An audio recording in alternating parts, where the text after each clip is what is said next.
welcome to another episode of Gossip Finance, where I am your host, Alacius Inger. And I'm Duncan Sandlin. How's everybody today? How's it going, Lace? Excellent. Summer's finally here. Yeah, no kidding. It's gorgeous. Trying to golf as much as I can. So, yeah. As you should. Yeah, no kidding. Anyway, so for today we're going to do some fun new stuff, and then we're going to do something we haven't done in a while. We're going to do some cage matches. Some blind cage matches. So, those will be fun, but we're going to start off right away with the jobs report. Dun dun dun. Everybody loves the jobs report. It's so exciting.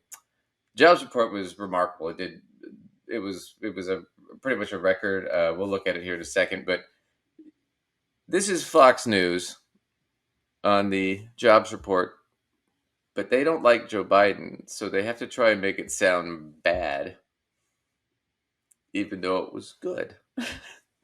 So let's see how they thread this. Let's see how they thread this needle. All right, here we go. Here we go. This is MSNBC's coverage of Fox. The White House is already lowering expectations for the July jobs report due out later. So this is Fox reporting, and MSNBC is covering it. So today. The American economy is in terrible shape. Unfortunately, while I understand the political consequences of that for the president, we ought to lament that because as Americans, we really want everyone to flourish. That job report is an indicator that America is really not flourishing. There's some expectation that the jobs report will come in around 150,000 new jobs added, which is much less than the 500,000 jobs that have been added over the last several months. Jobless claims were up yesterday above predictions. So you just think maybe the jobs report, adding jobs might not be as high. So here's the deal. For those of you who don't know, the jobs report is not only how many new jobs were created, but were filled, right? So it's not just, it's like I could create 1,000 jobs, but it doesn't count to the jobs report unless I hire 1,000 people, right? So that's the thing. So, it's been up and up and up, and it has been recovering since COVID. So, it's been doing well. So they're sitting there saying, no, the economy is terrible right now. Everything sucks. The jobs report's going to be terrible. So this was like the day before the jobs report came out. Let's see what actually happened. But then, 8:30 a.m. rolls around, and the report comes out. And it is way better than expected. In fact, more than double the number of jobs that economists predicted. U.S. employers added 528,000 new jobs in July for the 19th straight month of positive jobs growth. Yep. The economy has now regained all of the jobs that were lost during the Trump administration at the start of the pandemic.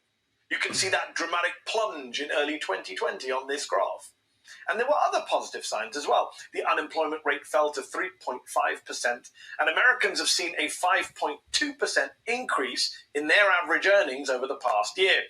All of this is new, strong evidence that the country has not entered a recession. But if you work at Fox... So they spent all the day before and the morning before...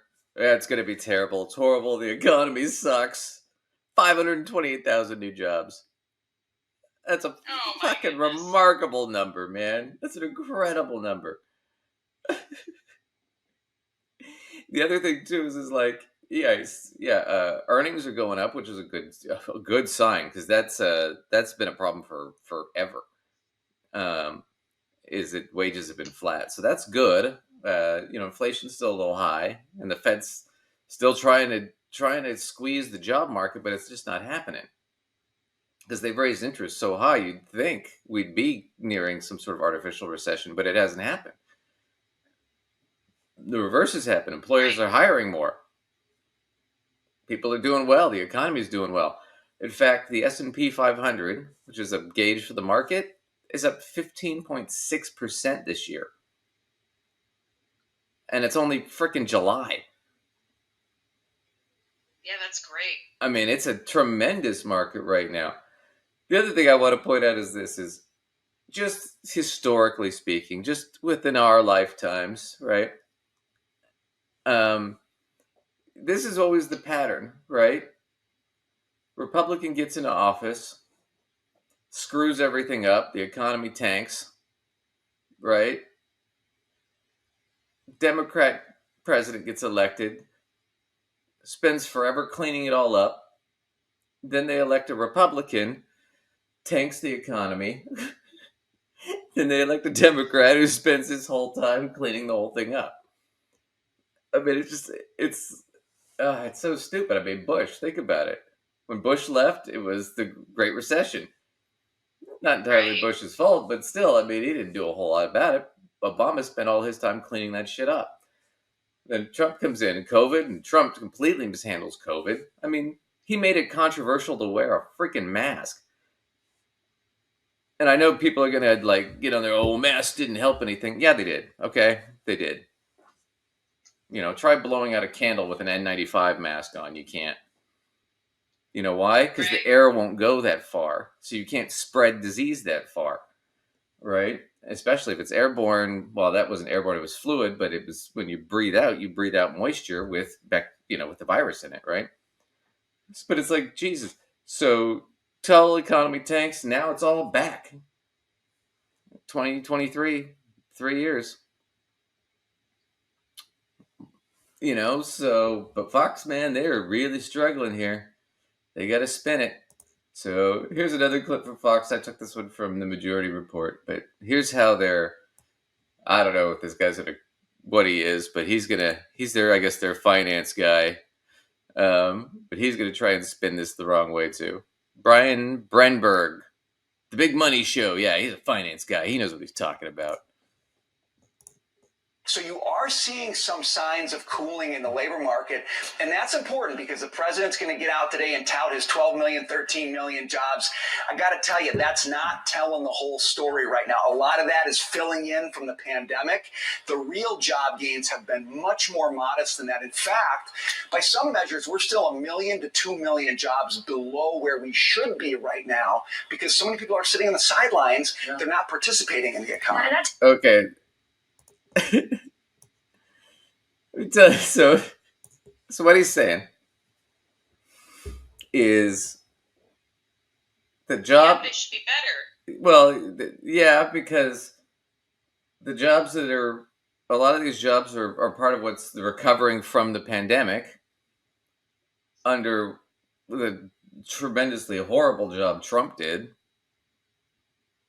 tanking the economy, right?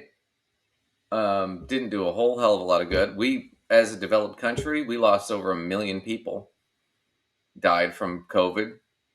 No other developed country is even close to that. I mean, think how sad that is. So 1 million of our workers are dead. A lot of people retired early because they were afraid of dying. Right. Yeah, that happened a ton in education. We saw so many teachers that were just like, nah, never mind. I was going to work a few more years, but I'm out. It's not worth it. It's not worth your life. Right. No. But that's the thing is but we can't give Biden any credit for the recovery from Trump's fucking fiasco. That's his whole argument. And it's like, okay, well, it's kind of setting a double standard there, isn't it, though? On the other side of the coin, you can't sit there and say, well, it's cooling off. You saw it. It's not cooling off. It's been 19 months in a row. It's been on fire. Market's fucking climbing through the roof. And this other argument, and this is what pisses me off, too. Is we hear this all the time from, like, Dave Ramsey and the other finance. It's this, well, people just don't want to participate. People aren't working, and they just don't care, or they've just given up, right? And there are people that have done that. And that does happen, but let's look at the actual numbers. And let's go to Investopedia. And I will zoom in here for a second for you guys. There we go.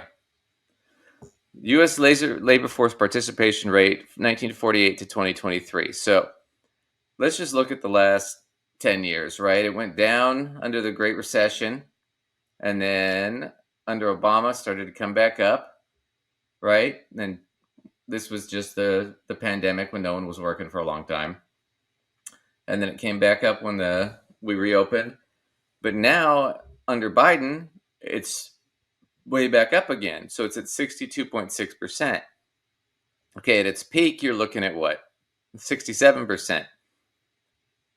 So it's 5%. It's a big number, but still, what we're not seeing is like these huge numbers of people just not participating that they keep advertising. That's not what's going on. Right. So this whole thing about, the millennials and Gen Z are just lazy or they're just dropping out of the job market isn't true. The other thing was, with the jobs report, was the biggest growth was in the primary age group of people 25 to 55. Right? They are working. Right. And what you find is a lot of them were working two jobs, one job and a part-time job, something like that. I mean, so this idea that people don't want to work or aren't working is just horseshit. It's just not true. The problem is that jobs that don't pay well or suck, people are bailing. Right? So that was just, I mean, the whole thing is crazy. We can watch a little bit more of this because I think it's funny. We'll see what Sam says. Sam Cedar. Right. Yeah, but It's just that there's a difference between. So just to be clear, yeah. So many people are sitting on the sidelines and not participating is not the case. No. See, I just said that. Yep. There are some people who basically retired early, and it's tough to get back into the job force. You know, you retire at age 58 to get back in at age 60, 61, tricky. But Well, not just that it's tricky, that a lot of people aren't trying to get back in. Once you retire, nobody wants to go back to work full time. Yeah, if they don't have to, unless it's a really sweet deal being dangled in front of them, most people aren't excited about that. Yeah, I mean, you've had clients before, and you know how this goes. I mean, they're like, yeah, they're offering me double what I used to make, but I'm 60. I don't want to do it. Right. You know, you could offer them $200,000 a year, and they'd be sitting there going, my age, I don't care. I'm comfortable. I've got my shit where it's at. I don't want to deal with it. So, yeah, he's right about that. I mean, he's right about all that so far.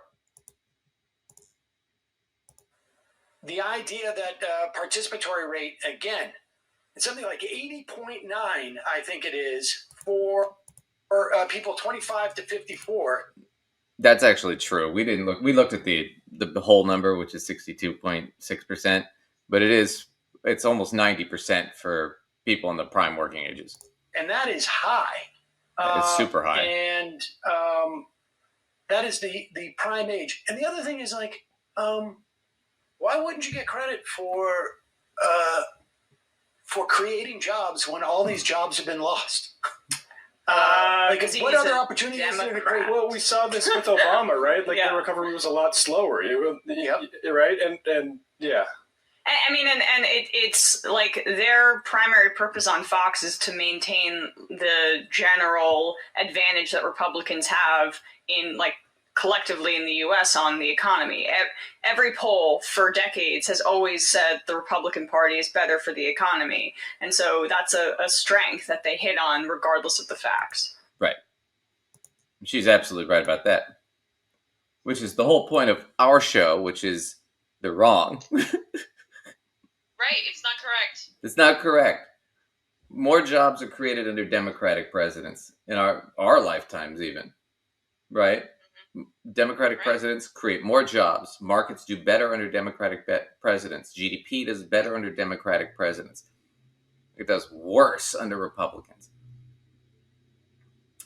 It's a fact. And the Democratic presidents are always cleaning up the Republican president messes. That's probably why it helps, because they're always inheriting a recession. So those jobs don't really count, Lacey, because they're just creating jobs after those jobs have been lost by the Republican administration. So it doesn't count.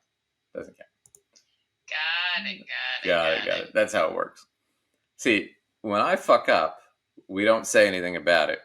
When you clean it up, you only get part of the credit. You only get the part where you go above and beyond where I fucked up, then you get credit. Up until that, it's par for the course. Is that how this works now? Yep, that's how it works. That's how it works. I make a mess of the kitchen, you don't get credit for cleaning it up. But if you do the dishes, you get credit for that. That's how this works. That's how this works. Yeah, try telling that one to your wife, asshole. See how she takes that. Oh my god, it's hilarious. Well, I mean, it's like they think it just magically happens.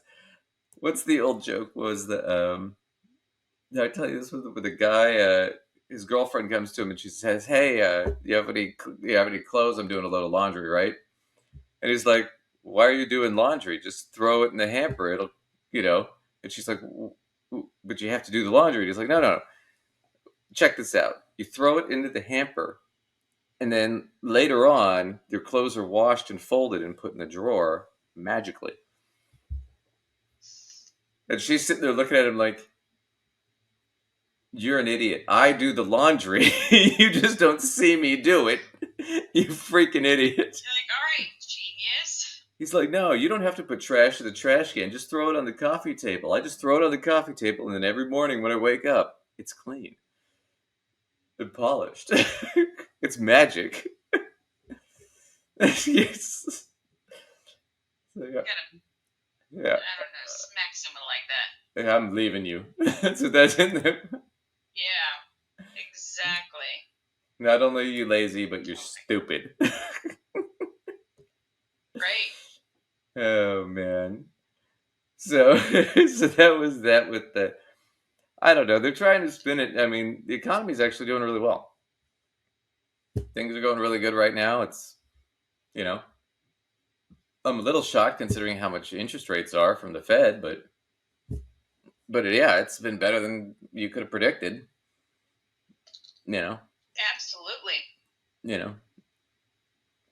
But anyway, so let's move on to our next story. So we covered and we'll get into some more of this later too, but the student debt forgiveness, and then there was the affirmative action case at the Supreme Court, and those both got shot down, right?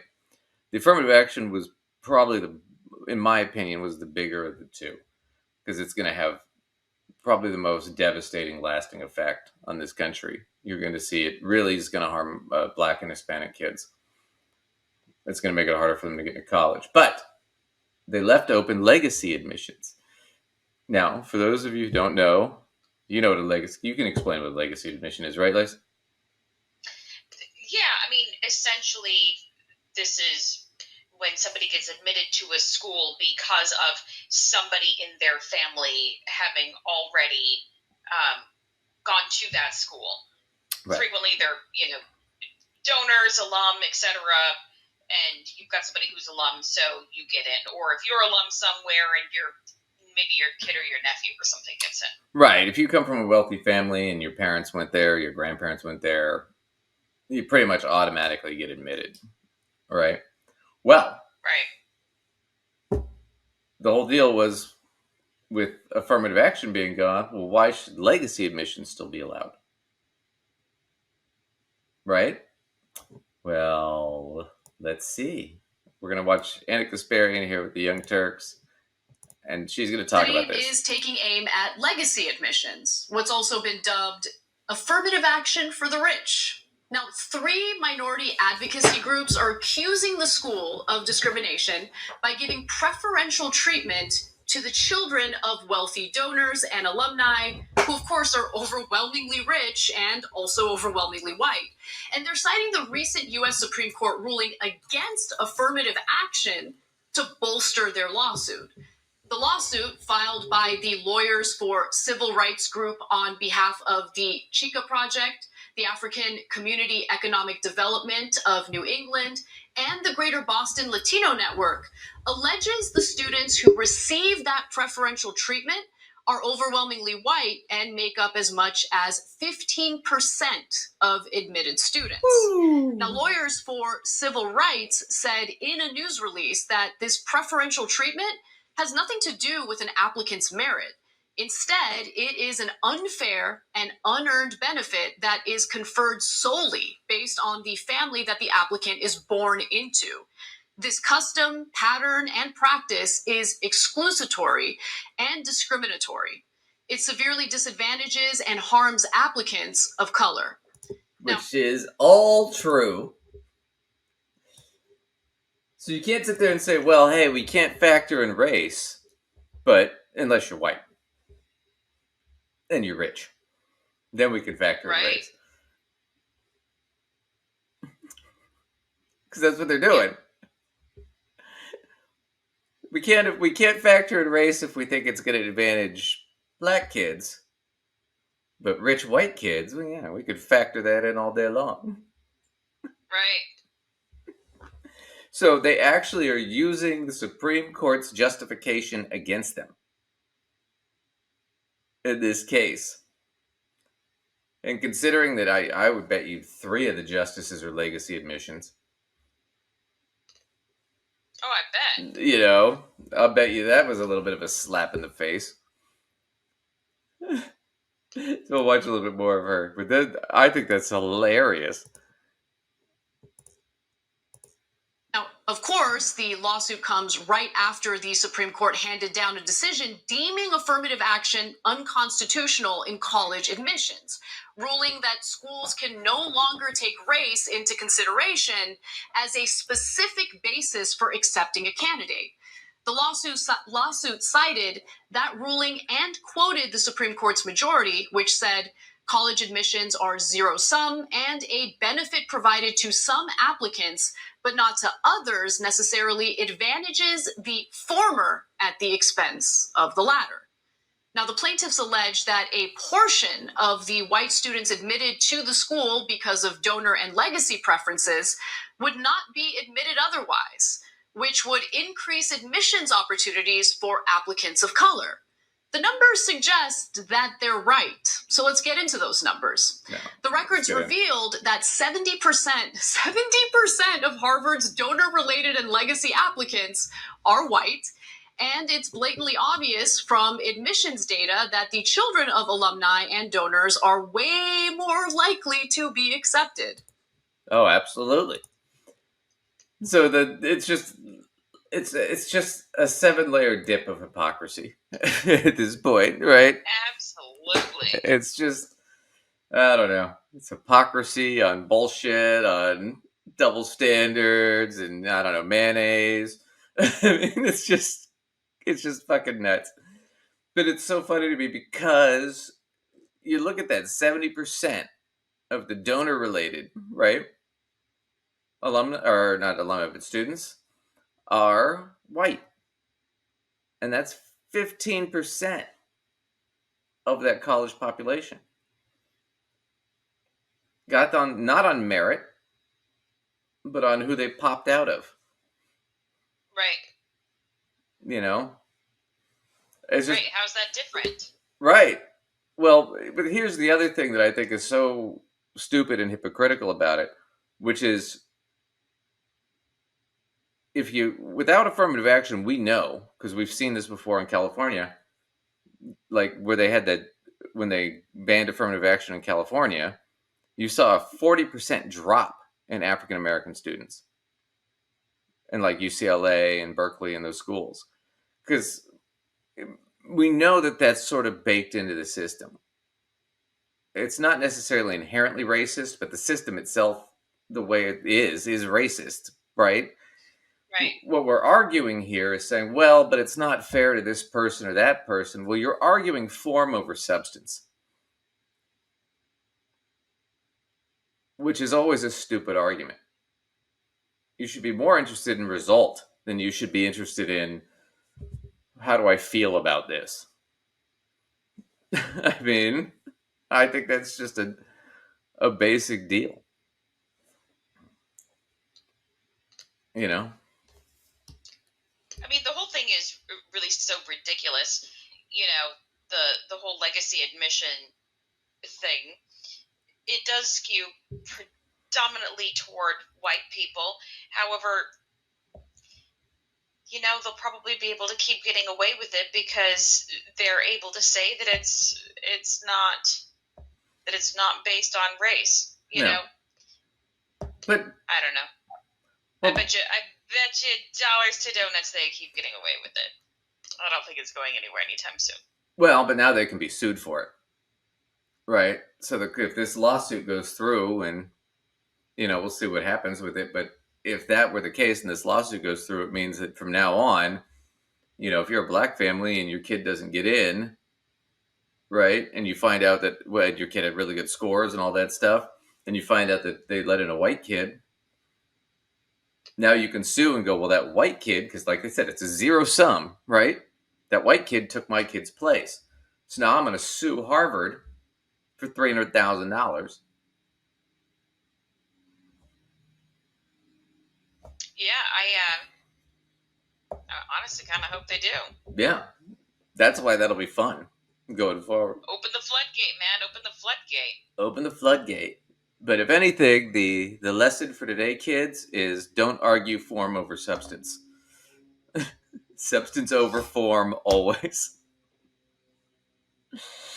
Speaking of form over substance, we're gonna move on here to Ron DeSantis, or Ron DeSanctimonious, Meatball Ron, Go-Go Boots Ron. You know Ron, the guy in Florida, passed all these draconian immigration laws. We've covered this a bunch of times.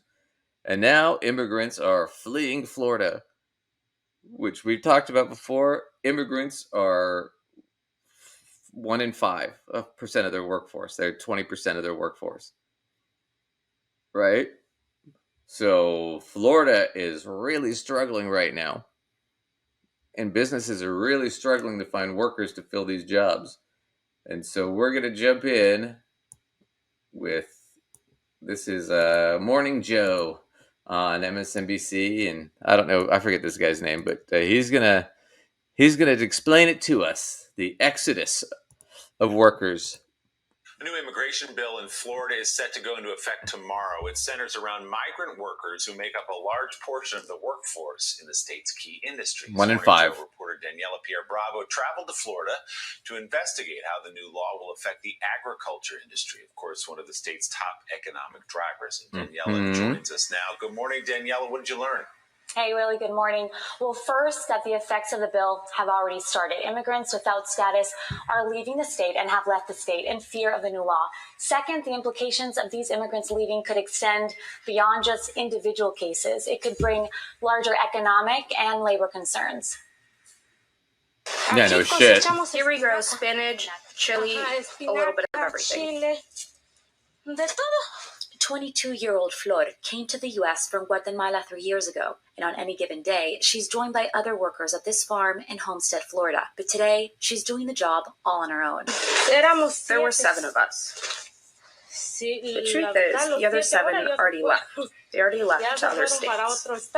Flor's colleagues have abandoned their life in Florida in fear of Governor DeSantis' new Senate Bill 1718, which will bring sweeping changes to Florida's immigration law when it takes effect on July 1st. We are acting with the strongest measures yet. We're proud of the legislature for stepping up and for getting this done. Among other provisions, it requires public and now private employers with 25 or more employees to use the federal E-Verify system to confirm workers' immigration status, imposing strict penalties on employers who hire workers without status, and criminalizing transporting undocumented immigrants across state lines. In the pandemic, these workers were important. They were vital. And now they're being repaid by this slight from Governor Ron DeSantis. They're in panic.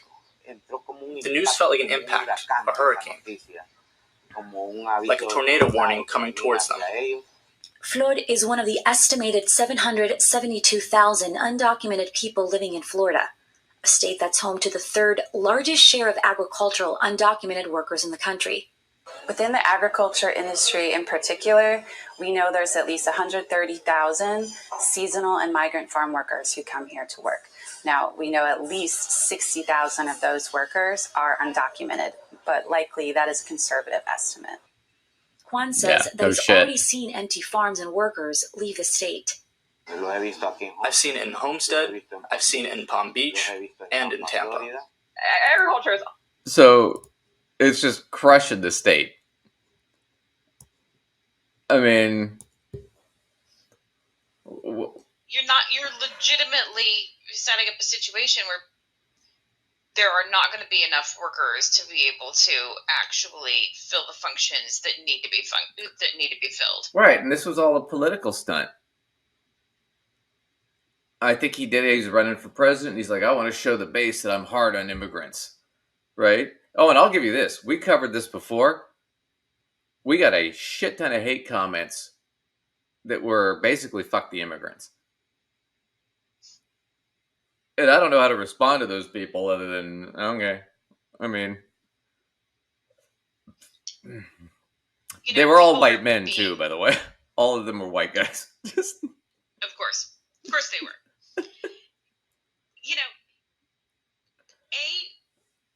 Without immigrant workers, those jobs are going to go unfilled.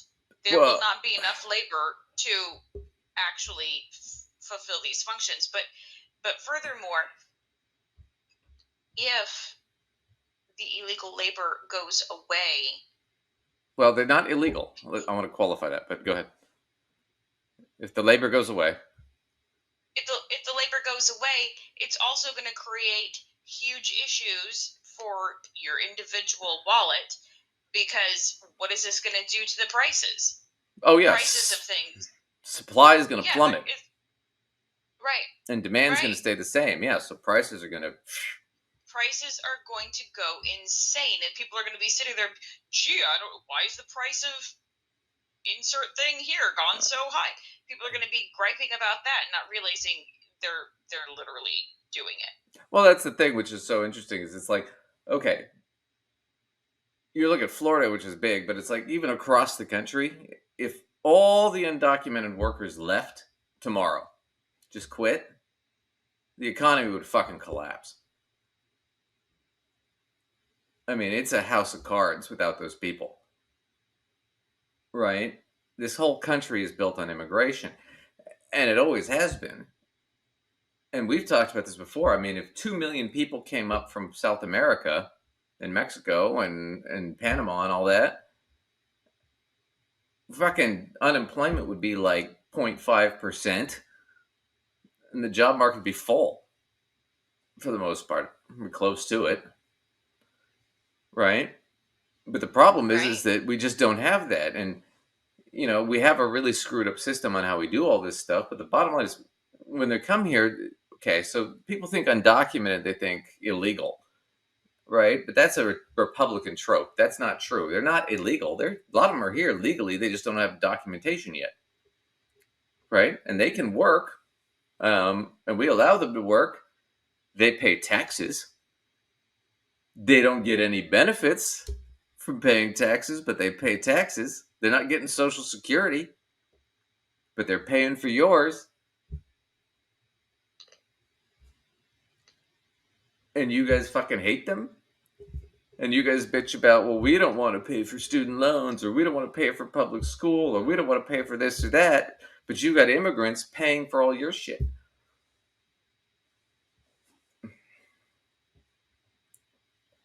I mean, come on. Let's be fair. If we're going to be fair, let's be fair. Let's be substance over form on this one. Right? Because that's the reality. Right. And the reality is now that they're leaving Florida, why is this big news story? Because it's going to crush their economy. And that's why you have all these people from the policy institutes and all that stuff coming out going, all right, this is what's going on. We are fucked. Because Ron DeSantis wanted to run for president and has to play to a racist base. And this was his big play, and he didn't even think about what the consequences were going to be. But now Georgia, Louisiana, all of a sudden they got a big influx of undocumented workers from Florida. So they're going to have good years. Their economies are going to do great. Yeah. literally shoot yourself in the foot. Literally, like, you have a beautiful wife and you beat her, and then she runs away with another guy, and then you're like, why did she run away, man? Oh my god. Because you're an asshole. True, though. You're an asshole. That's why she left. Oh, we're going to watch some more of this, because this is just good shit. I mean, it's like the blind leading the blind when it comes to conservatives. They just have no clue. Often thought of as almost the employment of last resort, particularly for native or documented workers. Given the situation in Florida right now, and really nationwide, with a low unemployment rate, it's going to be even harder to convince people that these are jobs worth taking. Ermila is one of those owners having a hard time finding workers. She's had experience working with undocumented immigrants and worries of fear around the bill will drive even more workers away.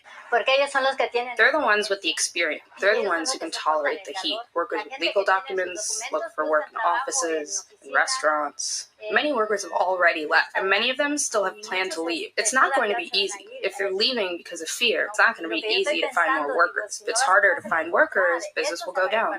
What happens, especially for those seasonal workers that aren't set to come back until September and October? It's likely that those workers, they simply skip Florida entirely on their sort of path. And when you have parts of that supply chain missing or parts of that production process missing, it becomes that much harder for the people who are left to do their job. And so you're going to see further exits from agricultural work, regardless of whether or not someone has a documented status or not. So what about the long-term consequences? A lot of the crops that they produce can also be produced in other states that are not going to maybe have these same labor problems. If this sticks around and workers respond to it, which we have evidence to say that they will, it's going to likely change the geography of agricultural production, particularly for those crops that Florida is known for.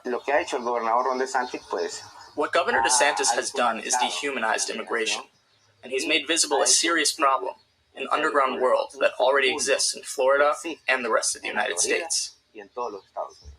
I asked Flor if she has plans to stay or leave Florida. I'm not planning on leaving. I have my boy here, I have a son, he was born here, I have a life here. Leaving for another state is like starting from zero. I reached out to the governor's office for a response on addressing specifically economic concerns and labor shortage worries that we've been hearing from farm owners. Their press secretary reiterated that this bill addresses only illegal immigration, as they chose to word it, and that the bill is a solution to companies hiring them instead of Floridians. But experts... I love that. Illegal immigration, as they worded it. I like how she put that too, because it's not illegal to be undocumented. At worst, it's like a parking ticket. It's not illegal. It's not a crime. It's not a crime to come to the border and ask for asylum. Right. And a lot of these people, they just want to work and take care of their families. So, right, that's it. Yep. That's it. That's all that's going on there. But let's see. I wanted to look at this real quick. So this was, because I know everybody's going, screw the immigrants. I know we're going to get 1 billion of those. But before you guys type in your nasty comments, here is New American Economy, examining the economic contributions of undocumented immigrants by country of origin. Okay. 2019, there were more than 4.2 million immigrants from Mexico who lacked documentation. They make up 40.8%. Right? So you're talking about 10 million undocumented immigrants, 10.3 million. And then what else they have? They had El Salvador, India, Guatemala, and Honduras are the other 4 big ones. More than 1/2 of all undocumented immigrants from Mexico live in just 2 states, California and Texas. The vast majority, 96.7% of Mexican undocumented workers are working and contributing to the economy and are vital and critical to American industries, including agriculture. 11.5% of the workforce in agriculture. That's huge. 1 in 10. Oh, man. Construction, 6.7%. Tourism and hospitality, 3.4%. Given the productivity and their numbers, Mexican and undocumented immigrants are significant economic contributors to the American economy.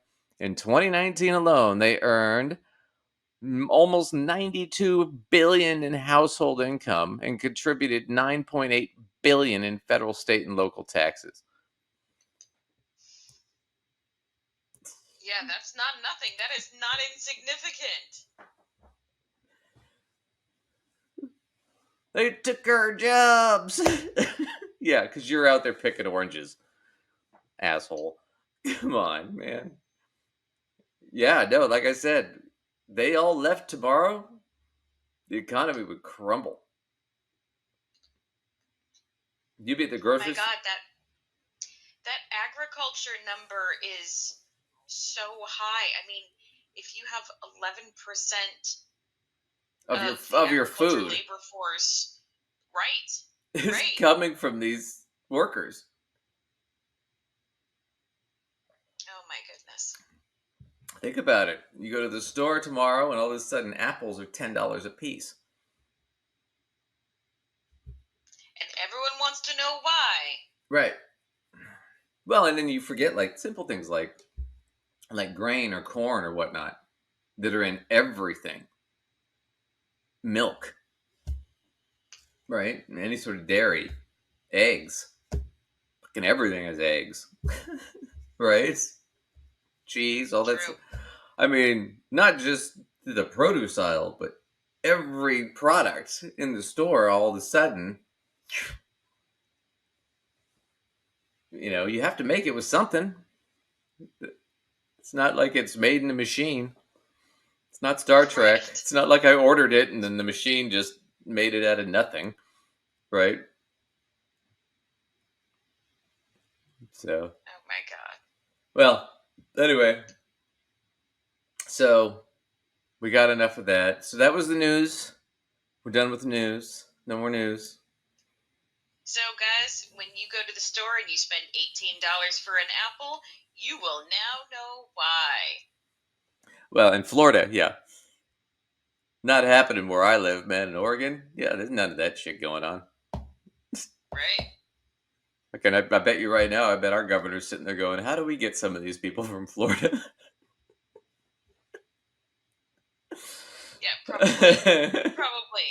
That might be true. Yeah, no, in this state. Anyway, so we're gonna wrap up. Well, I mean, we're not like wrap up, but we're gonna do some stuff. So we're gonna do something we haven't done in a while. It's one of Lacey's favoriteest things. Can you guess what it is? Are we going to do a cage match? Bum bum bum. Yes, I got 3 of them lined up. We'll see how many we can get through. We might not get through all of them. We'll get through as many as we can. So I've got 3, and you can choose. So I got 2 Dave Ramsey ones. One is titled "Stop Blaming Dave Ramsey for Your Financial Trouble." Ladies and gentlemen, we haven't seen these. I just picked them by title. You just picked them by title. All okay. right. Well, I understand why you picked that title. That title's funny. That was a good title. Okay. Stop blaming Dave Ramsey for your financial trouble. All right. Should I listen to my advisor or should I listen to Dave? Oh my, okay. All right. And then I've got a Joe Rogan one, which I would like to get through. And it's Joe Rogan and Tom Segura on student loan debt and school system. So, okay, well, I want to get through as much as we can here. But all right. Which one do you want? The first one I'm really curious about is, should I listen to my advisor or should I listen to Dave? All right, here we go. Great. That's the first one I want. Oh my goodness. All right, cage match. Dun dun dun. Well, Florida. Hi, Pat. Welcome to the Ramsey Show. Hi, Dave. How are you? Better than I deserve. What's up? Okay, thanks for having your staff answer my email. So I was calling in reference I'm going to speed this up. I did the financial piece of university during COVID. I paid off a rental home, my debt, credit card debt, and my car. My only debt right now is my I'm sorry, my only debt right now is my home that I currently live in and my student loan. So I have a financial advisor that I reached out to, and I told him that I wanted to pay. Tony, I'm down to $15,000 on the student loan. So I told him I wanted to pay that off in the next year. And he feels that I should not do that. Instead, allocate that money towards my Roth IRA. So my question is, do I go against him? Do I go, I don't know which road to take. And how much do you owe on your student loan? $15,000. So I'm almost 6. But I'm about to be 60 next month, and I still have a student loan, and next week, and I don't want to have this over my head anymore. Well, you know what you need to do, and that's pay off those loans. You have the money to do it? Well, my goal was to pay them off and pay aggressively and then done in 1 year. So $15,000. Okay. Well, here's the thing. Okay, so wow. Wow, what are your thoughts so far? Because that's crazy. So she's gonna pay off $15,000 in a year. Let's get it. What are your thoughts, Liz? I mean, quite frankly, this is super straightforward from what they're going to tell her to do. They're going to tell her to pay it off, and they're going to tell her there's no way it should take her a year to pay off $15,000 in student loans. Yeah. They're going to, tell her that they're probably going to tell her that she's not doing a good enough budget. She should eat beans and rice, maybe get another job or whatever and pay it off. And they'll think she can pay it off in like 6 months or something, I'm sure. Yeah, let's do this real quick. So let's say 8% interest. So she invested that. She'd have saved $15,562 by the end of the year. Right, or she'd have paid off her loan. Well, if she paid off her loan, and this is just 1 year. We're just doing this, $15,000. Student loans are what, 4.6 right now? That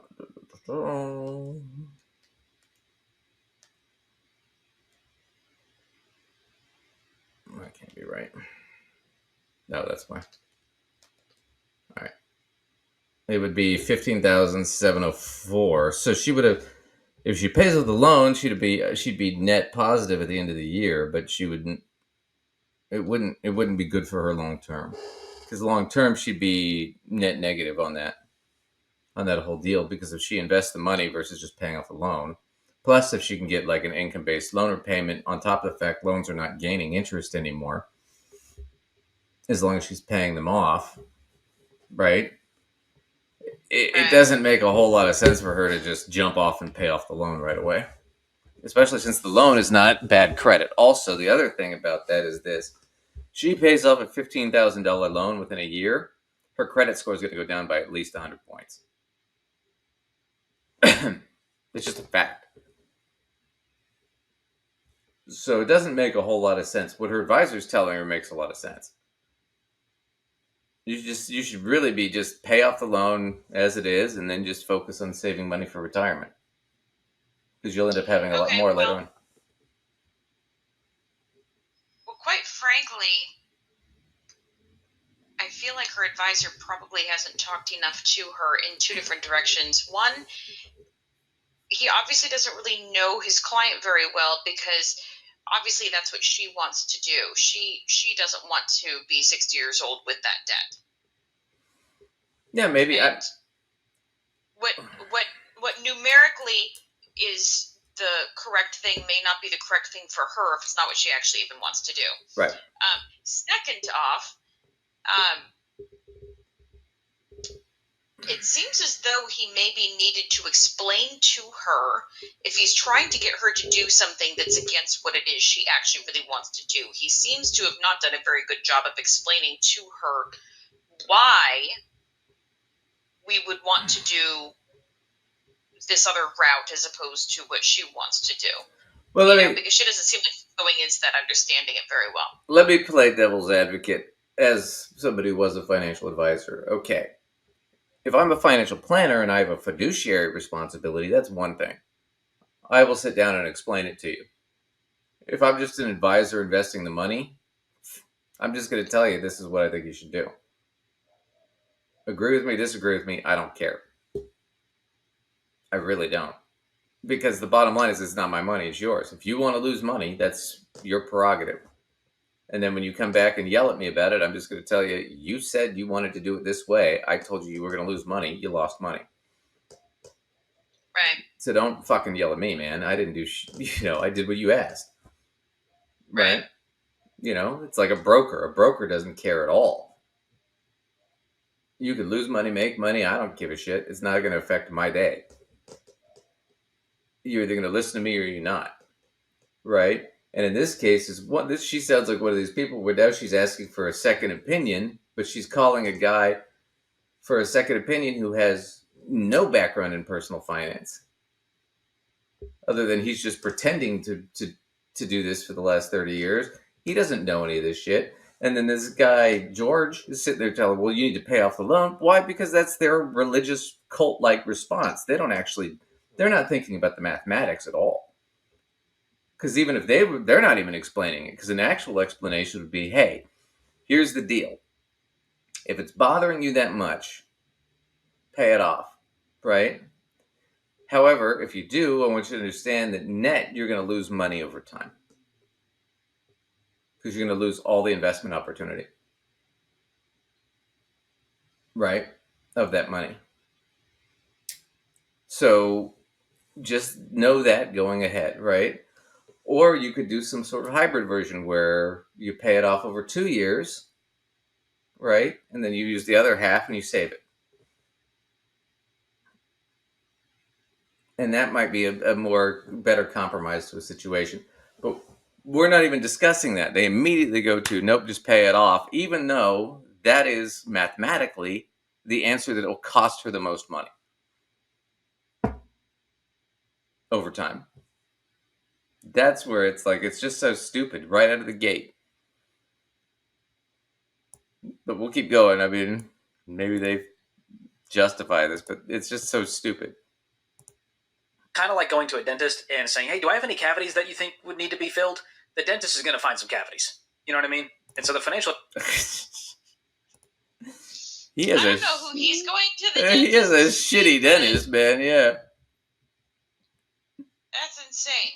God, he thinks everybody's going to... But this is now where his argument's going to go, is your financial advisor is going to screw you. Every time.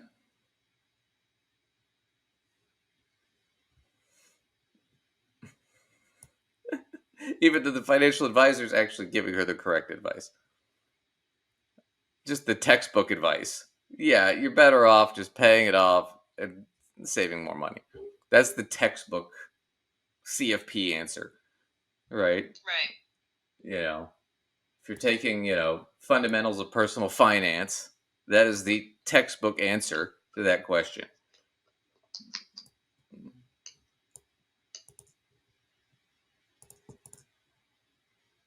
advisor wants you to invest because that's how they make money. And they're not thinking about the full picture in this case about your freedom and your retirement and your goals. And your peace. Okay, I gotta fucking pause that for a second. This is what I love about this logic.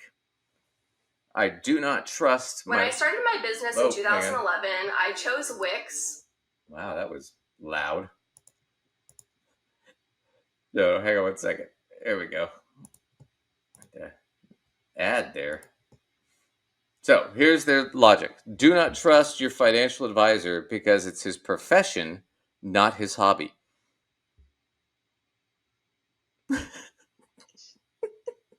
That's what they just said. Trust us and buy our products. Oh, wait. I mean, buy our products, but it's not really our profession. We care. We actually give a shit.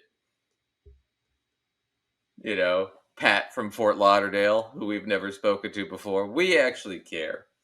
Your financial advisor, who makes a living helping you out and works on fees, so the more money you make, the more money he makes. Don't listen to him because it's his profession, not his hobby.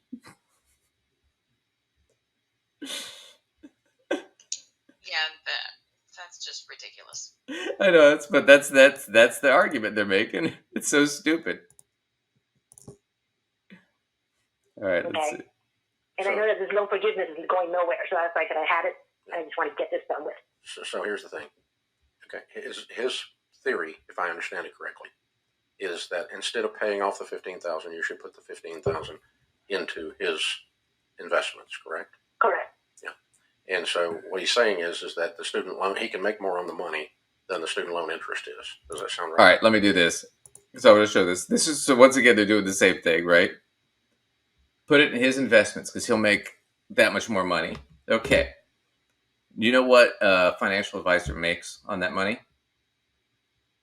Standard advisory fee, 1% a year. Okay. So 15,000 times 0.01 equals $15 a year. Yeah, he's lying to you to fuck you out of $15 a year.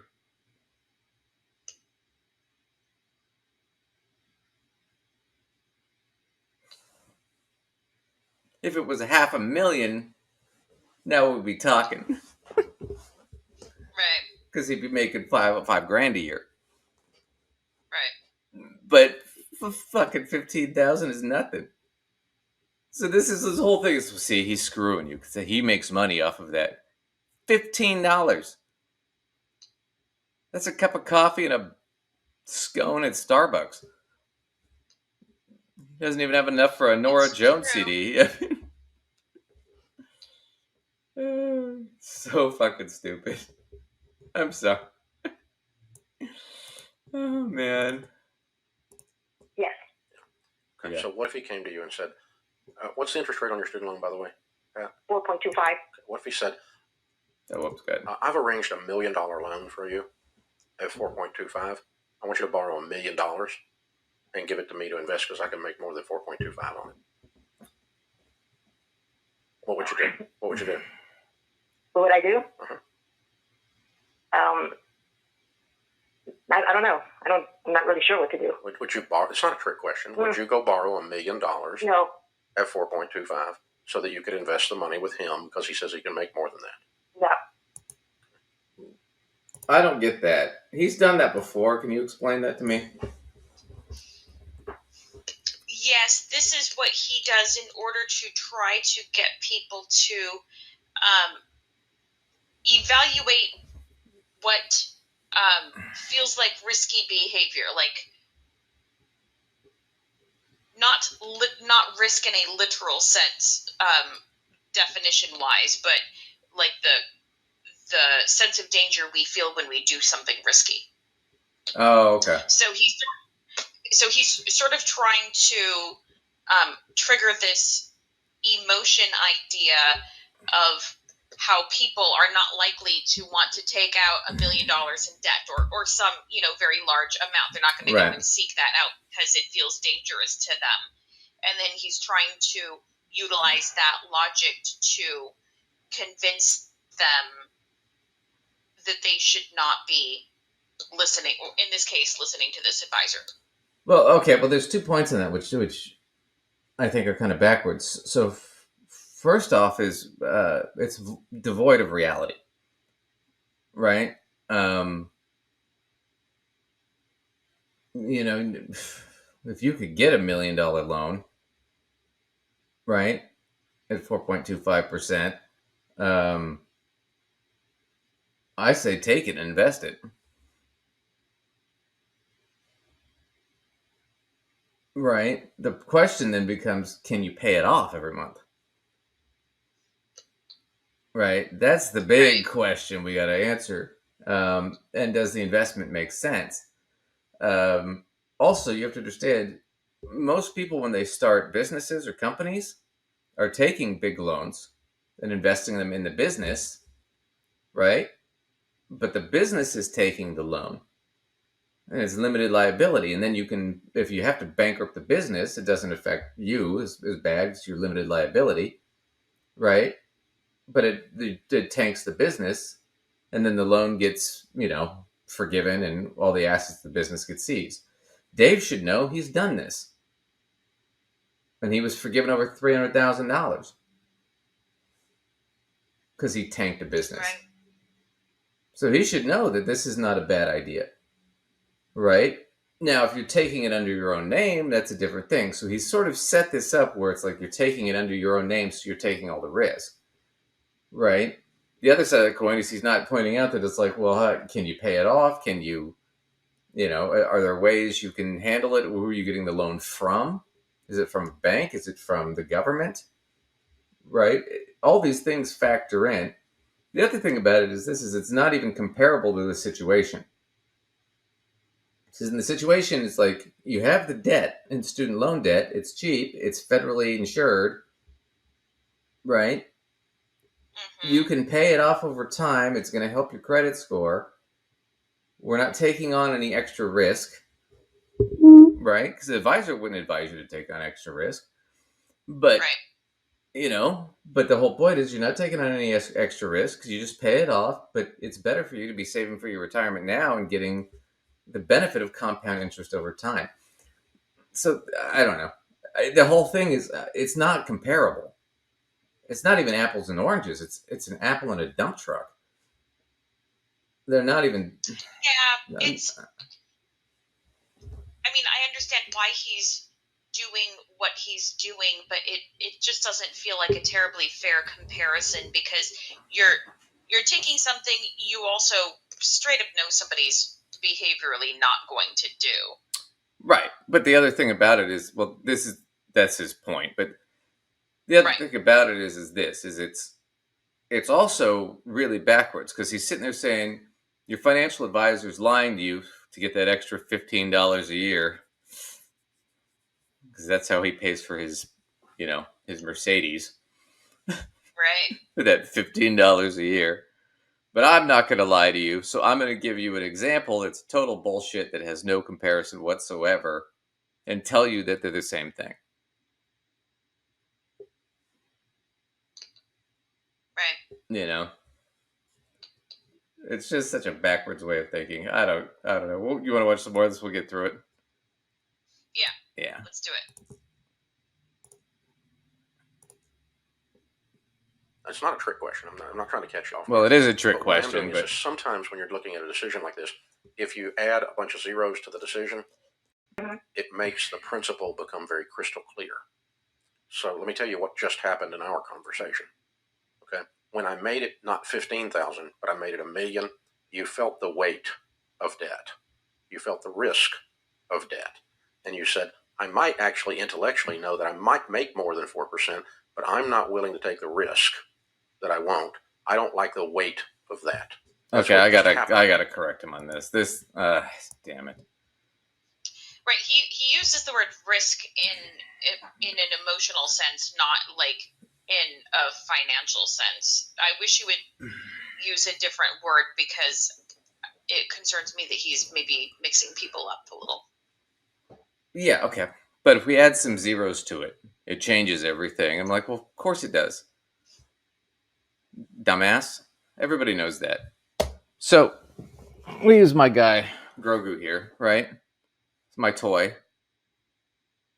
I paid $40 for it. Didn't need it. But I wanted it. Right? Some had to have Let's add some zeros to that. Now, let's add some zeros. What if it was $40 million? Would I have bought him? $40 million. Would I have bought him? No. Not for $40 million. $40, yeah. What if it was 400? I'd be like, no. Oh, fuck that. I'd rather steal him for 400. I've never stolen anything, by the way, kids. I don't steal. Stealing is bad. Anyway, but that's my point, is it's a stupid comparison. So you're going to sit there and say, well, Duncan, that was a stupid purchase. What if it was $40 million? Would you have bought it? No. Why? Because it changes the entire fucking scenario. It changes the equation. Right. You change it. Variable change, man. Did you take fucking math in high school? Am I the only one? I must have been. I was awake for that. I mean, so it's once again, it's another stupid comparison. The other thing, too, is don't sit here and tell me you understand behavioral finance when you're doing the exact back-ass opposite fucking thing that behavioral finance says. Because behavioral finance says you misvalue things. That's the problem people have. Not that they undervalue. Not that they sit there and go, well, if it's only 15, it's not a big deal. No, she still feels $15,000. The problem is she's undervaluing the investment versus paying off the debt. She doesn't understand the opportunity cost. That's the loss here. He doesn't understand what opportunity cost is. She's losing money by not investing.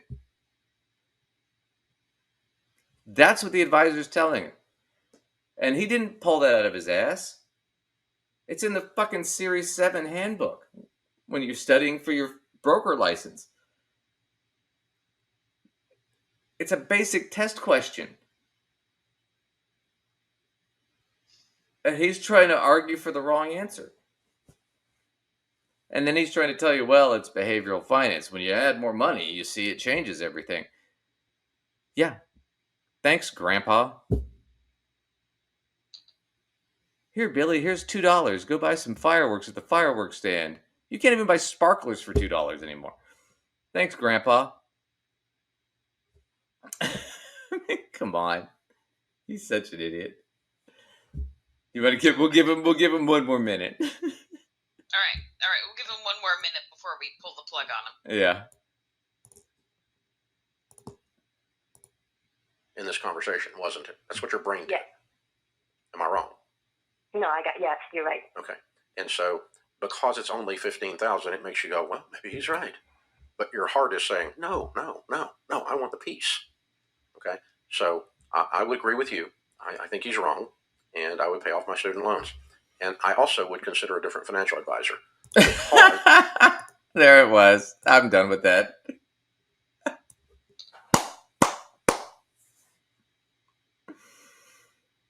Honestly, I'm not against her considering a different financial advisor. If you're working with an advisor that you don't like, No, it's like the direction they go.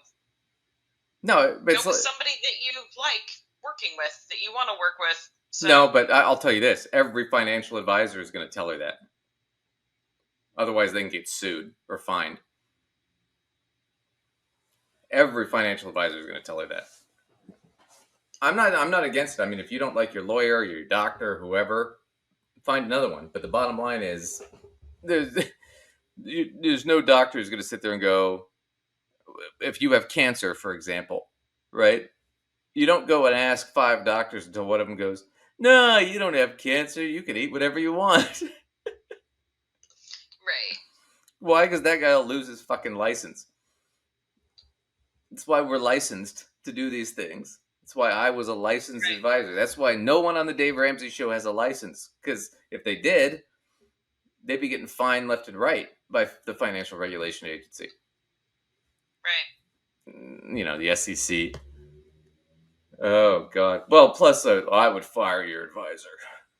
Because I know better. Me, Dave, who took 1 class in personal finance at most when I was a, junior in fucking college. And as a failed realtor who fell back asswards into a radio show because I had a friend that I went to church with. Right. And now I'm worth, $200 million because I got lucky. And I played to the evangelical crowd and they kissed my ass. And now I'm a little cult leader on my own little compound in the middle of nowhere. But I've obviously never read a fucking finance textbook in my entire life. Dave Ramsey.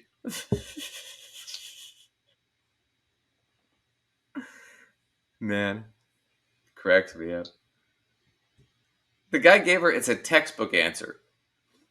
Okay? And my point is she probably went to him and he said, yeah, I think this is what you should do. And here's the beautiful thing, ladies and gentlemen. As a financial advisor with clients, I can tell you this. Here's the beautiful thing. If you tell me I don't want to do that, I'm just going to tell you, okay, I'm going to make a note of that and I want you to sign it. That way, if it blows up, you can't sue me. Right. That's it. We'll do it your way. It's your money. It's not my money. Right. Oh, man. All right. So that was a good cage match. I think that was a blowout. What do you think?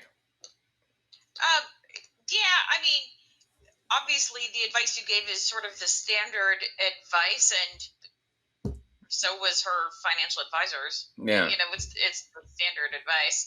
I don't like his little risk scenario thing that he did, but boy, did I call it what they were gonna say. Yeah. I think we both got that one. Yeah. He doesn't even understand what risk is. He doesn't know how to measure it or do any of that shit. No, we've covered that before. Yeah. He thinks, and I think I've complained each and every time about his use of that word, because he's tangling up terms that he should not be. right. Yeah. All right. I think we put that one in the win column for us. What do you say we take a look at a non-Dave Ramsey? Yeah, I have the Joe Rogan one I really want to watch. So the Joe Rogan show, and he's got this guy, Tom Segura, and they're talking about student loan debt in the school system. And I don't know if you guys are familiar with Joe Rogan.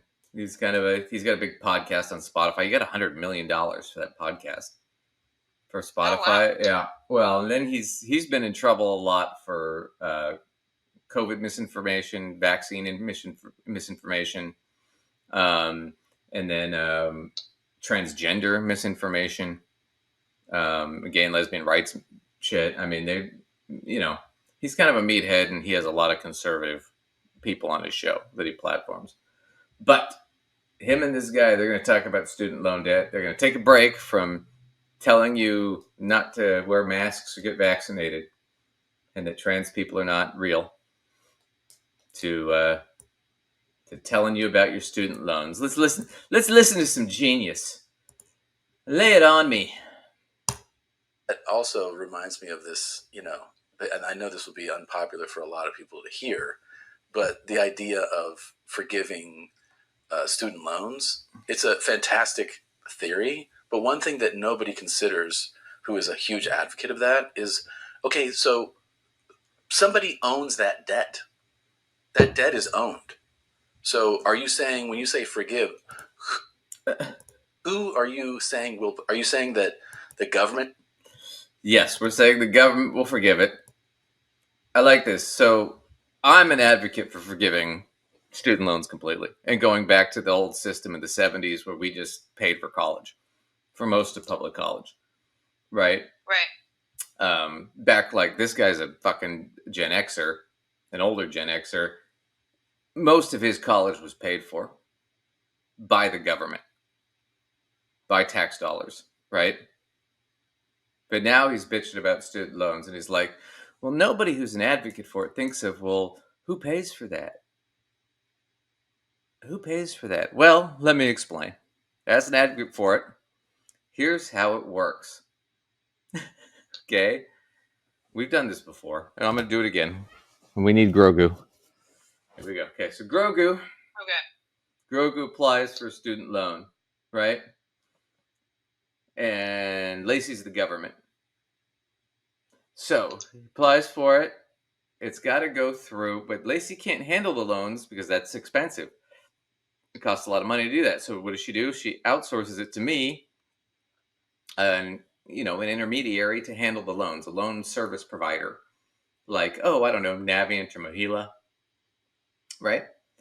So he applies through me. I send it to you. You approve it. I get him back. I say, hey, Grogu, you got your loan.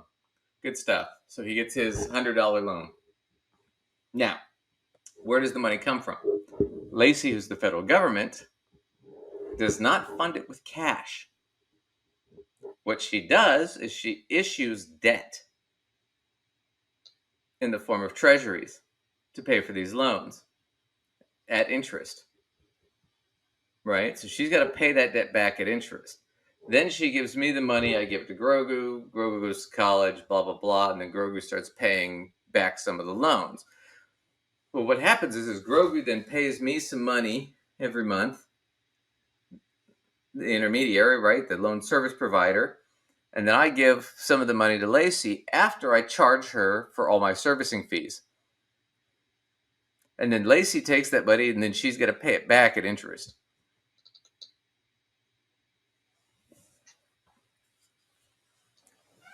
And what we found, and we talked about this multiple times, is Lacey is losing money every year doing this. So for the $100 she gave him, by the time she gets it all back, she's probably only getting back like $60. And furthermore, it's not just Grogu. It's millions of kids every year going to college. And they're not borrowing $100, they're borrowing tens of thousands. So Lacey's paying all this debt all the time. So she's already fucking in the hole every year on this account. Right? Or she could just take that money instead of issuing the debt and just pay for the college. Right? And then what would happen is these kids wouldn't owe all this money. They'd have more money, which would go back into the economy like it did in the 80s and 90s during the largest boom, economic boom, and a special middle class boom this country's ever seen. Right. Right? And it would make her, the government, more money because she'd be getting more revenue in taxes. So, sorry, Tom, I have thought about this. And I've actually fucking read up on it too. So don't sit there and say we never think about this. This is like two guys who are stoned talking at a bar. I mean, like, nobody thinks about, like, oh, my hand. I mean, my hands can touch everything but themselves. Oh, wait. These guys are freaking morons. I love it. I'm sorry. It's going to take us a while to get through this one. Sorry, everybody. We'll just pay all of that debt? Do you have an idea the amount of debt that is? Somebody owns the debt. So if you go, forgive the debt, to what degree? Like, are you just saying erase it? It doesn't just disappear. The debt is owned. Right. So... Well, he's wrong on that one. The government owns the debt, but once again, what we're talking about is the debt grows and grows and grows every year, and the government loses money on it every year. So right now, it's just a big money pit. The other thing about it is under Bush, you had to fully pay for all that shit ahead of time. You couldn't do long-term debt on that. So student loans, already all paid for. Your tax dollars have already paid for all that. That $1.7 trillion already paid. So forgiving the debt is not going to hurt the balance sheet. It's not even going to affect the balance sheet because it's already been factored in as a loss on the balance sheet. Right.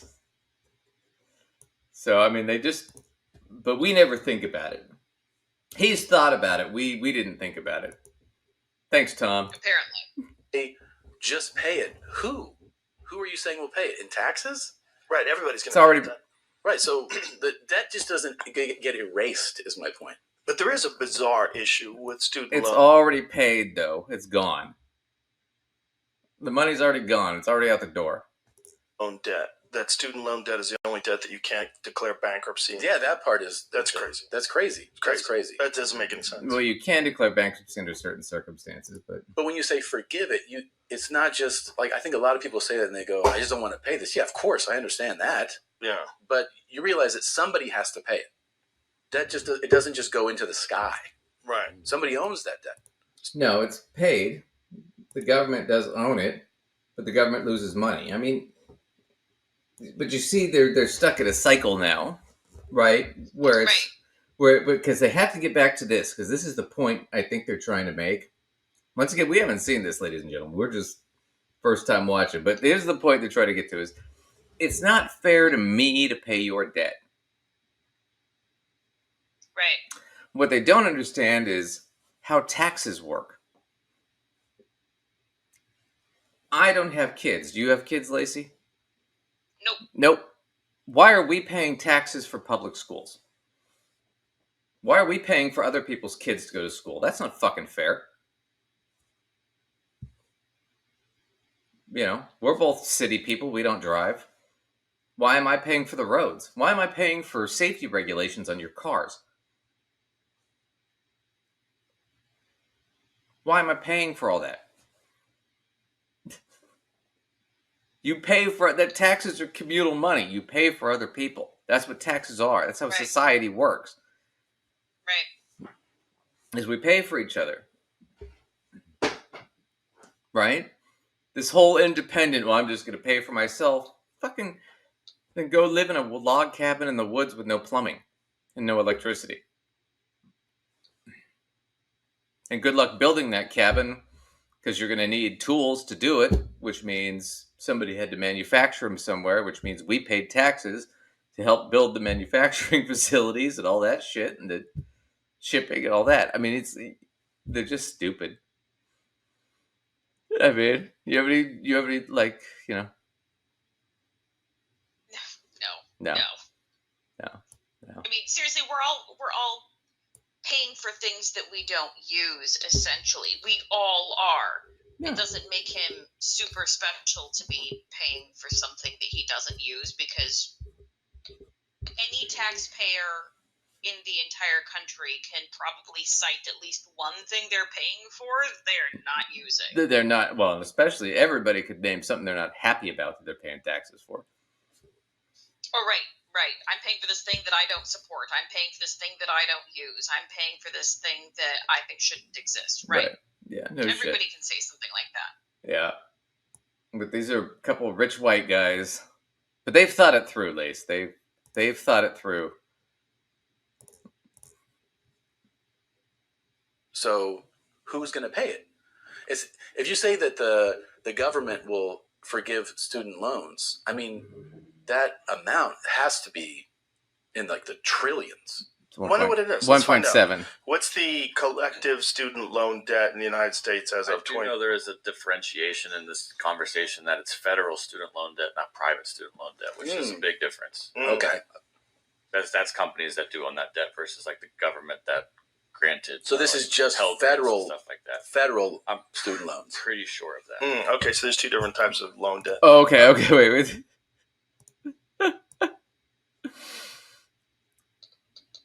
So they just figured out that private companies aren't forgiving the debt. Of course not. That's how they make their money. Right, like they didn't even know what student loan debt they were talking about? It's federal. The federal government? Who are we talking about? Who? Right, like they're so worried about who's holding the bag, they don't even know what loans they're talking about. But they've thought this through, because we didn't think it through. As people that are advocates, we didn't think it through. They thought this through. Jesus Christ. It makes me wonder what on God's green earth they think they were thinking through. Your generation is so fucking stupid, I gotta tell you. You guys are all a bunch of idiots. All you have is Keanu Reeves. That's all you have. That's it. That's all you got. Winona Ryder. So I'd want to know what it is compared to the military-industrial complex budget. Oh yeah, right. Nothing compared to the military. That's a budget, boy. They accidentally paid an extra $6 billion to Ukraine. They're like, whoopsie. See this with this statement. I don't know if this is differentiating that either. It says it's 1.78 trillion in student loan debt. That's about right. Dude. Yep. To the U.S. That's more than people owe on any other type of debt in the U.S. except for mortgages. Though the Biden administration is trying to forgive hundreds of billions of dollars in student loan balances. That's more than people owe on any other type of debt in the U.S. Well, except for mortgages. But I mean, isn't that, like, you see what I'm saying? Like, if you just say, hey, erase this debt. Okay, I mean, I get it, but you do understand that has to come from somewhere. Right. It's not just them going air debt. Yeah. It doesn't, though, because it's already paid. That's what kills me every time about this argument. It's already paid. It's not going anywhere. What you're talking about is we're going to lose the income. But as we discussed, the income is less than the total debt, and the debt keeps growing. So it's an endless pit It's just sucking money. But the debt is already paid. It's already paid for. On the balance sheet, it's already paid. Right? It's like, this is what it is. Lacey goes to college. She spends $10,000. I pay off her college and I say, Lacey, you owe me the $10,000. Right? Now, if at some point, a year later, I go, you know what, Lacey, forget it. You're forgiven. I don't care about the debt anymore. Did I lose money that year? No. Did I lose money overall? Yeah, but I lost it the year prior. I'm not losing it today. It's not coming out of anything. I've already paid it. It's already been paid. That's what I mean. They're not grasping this. Right. For your intents and purposes, it was already gone. Yeah, it's already gone. Now, you already don't have it. Right. Now, let's say, for example, I'm having you're paying me back, but let's say for you to pay me back, let's say I have to pay for shipping for the cash or something, right? So it costs me more. So I just say, fuck it. You're forgiven. Right? That would be a more accurate. Well, see, did I lose $10,000? Well, yeah, a year ago. Yeah. Did I lose it today? No, I already paid it. Right. It's already gone. I mean, that's the difference. They're not getting the... Plus, it would cost me more to collect it. So what's the point? That's the thing that, but they've thought this through. Remember, we didn't think it through. They did. I want you to remember that, Lacey. You remember? Apparently they thought this through. They thought it through.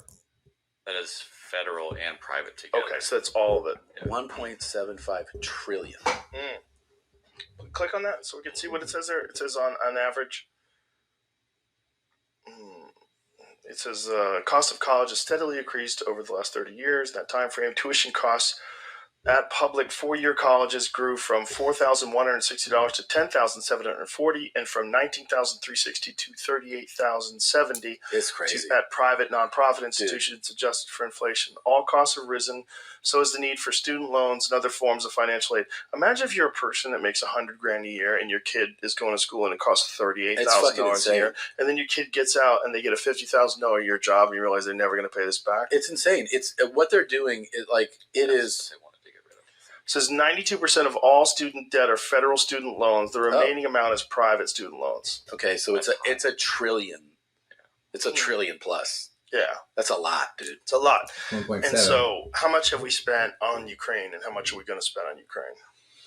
But here's the thing. If you forgave that debt, wouldn't that spark the economy? Wouldn't, if people have more money, the thing about when people have more money, people spend more money. When people spend more money, the economy does better. If people are straddled with student loan debt, I got to think that somehow or another cripples the economy. I don't think you're wrong in theory about that. Yeah. Whoa. That was actually a good thought. It was a coherent thought out of nowhere. And yeah, you know what? That is absolutely true.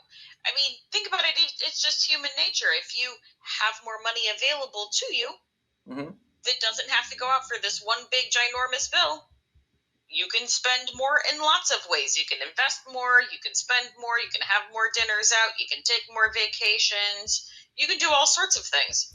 Well, let's think about it from the logical, because he's making the taxpayer argument. Tom is, right? That the taxpayers are going to have to cover all this, and it's not fair. Which is the old racist thing from the, what was it, the antebellum South, right? Why are you paying for all these black kids to go to school? Because their parents aren't paying taxes? Yeah, because they just got out of fucking slavery. They don't have any money. Right? Right. But that's the same thing. Why are we paying for this? It's the whole same argument. It's the whole racist argument over and over again. And his whole thing is, well, hey, we're going to have to pay all this and it's not fair and nah. And I'm telling you right now, we're already paying on it. I mean, we're paying more and more and more every year because it's a bigger and bigger gaping hole of cost. And who's making all the money? The loan servicing companies. Not the students. Not the government. The loan servicing companies. It's almost like a scam when you think about it. There's no need for it. It's like having to, like, okay, I need new tires for my car, but I have to pay Ted down the street in order to even get in to talk to the mechanic to put new tires on my car. Why the fuck am I paying Ted? There's no point. I should just be able to go to the mechanic and say, can I get new tires? And I'll pay you directly. Right? Why does Ted get a commission? Just for being Ted. Right? But that's the whole thing that they're not getting. And the other thing that's so funny about this is, what was my thought? It's a really simple concept at the end of the day. Right now, we're losing money every year on student loans, tax money every year on student loans. But, as Joe Rogan just pointed out, if we forgave them, these people would now start making more, netting more money, and they'd be paying more in tax. And it would bolster the economy, which means businesses would be making more money, and they'd be paying more in tax. So the government would net more money. So we have two scenarios. One, we're losing money. Two, we forgive the tax, or we forgive the student debt, and we start making more money. What do you want to do? Do you want to lose money or make money? Make money. Once again, you're arguing form over substance. Oh, it's not fair to the other taxpayers. Yeah, but you know what's more fair to the other taxpayers? Making more fucking money. Right. Everybody wins there. Right? Form over substance. That's the whole fucking argument. Anyway, we'll wrap this up real quick and then we'll finish up. Yeah, it would seem that like you'd obviously have more to do. Yeah. You could do more with your money. And it's not like you're giving people money, you're just absolving them of debt. Which is the a real huge one. The real problem is the whole predatory student loan situation. Yeah. That's a real problem. And it's also a real problem to saddle down a 17-year-old with debt that they will keep for the rest of their life. And they hit you at that same time at the student union with your first credit card. They're like, just use this. Ugh. And it's got 29.9%.